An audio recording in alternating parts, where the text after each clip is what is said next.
I was just so focused on hitting the ball up that right side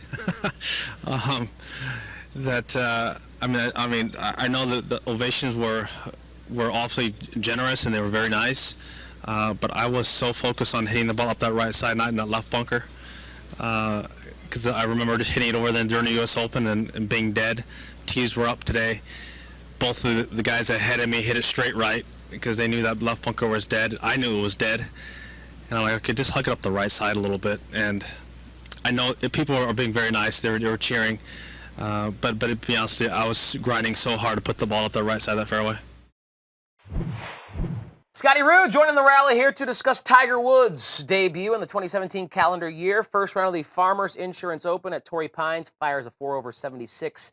And Scotty, a lot of the trouble seemingly stemming from his first shot on each and every hole, the driver. He was referring to the first hole because it was his first official stroke on the PGA Tour in 17 months. We're going to show you a lot of them that were all consistently to the right, as he said. Now, hit 3-wood, Tiger. Now, notice the rhythm here. His back foot stays on the ground far longer than it did before. This is the one-on-one.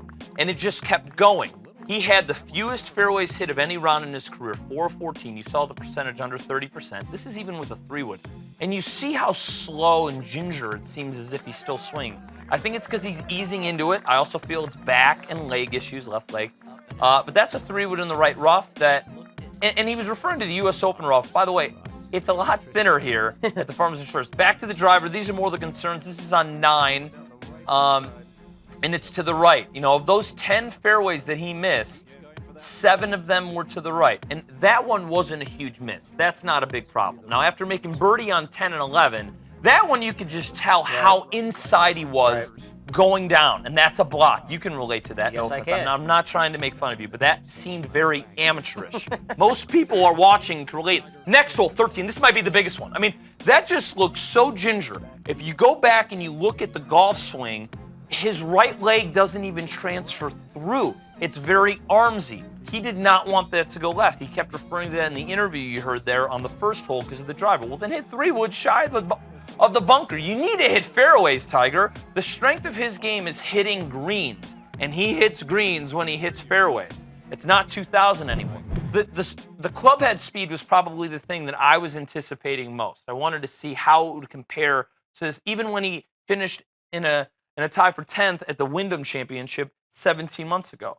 I mean, we saw him in the Bahamas at the World Challenge, and I didn't want to take much stock there because the fairways were 2.5 times wider than what you're going to get this week and at most events that he's going to be competing in for the next 5 weeks. It just appears, and it's not. We're going to talk a lot about how he played his approach shots were just as bad. In fact, those were even more shockingly below average because that's always been one of his strengths. Even shots in the fairway today. We're going to talk about that. We're going to talk about how a short game was the only thing that kept him from not shooting 80. But we're going to see him play 3 of the next 5 weeks, one of them in the Middle East. Is his club head speed going to improve? Is he going to feel more confident with his golf swing? Because the full swing is the biggest concern right now, where shanking chips was the case 20 months ago. It didn't look good today.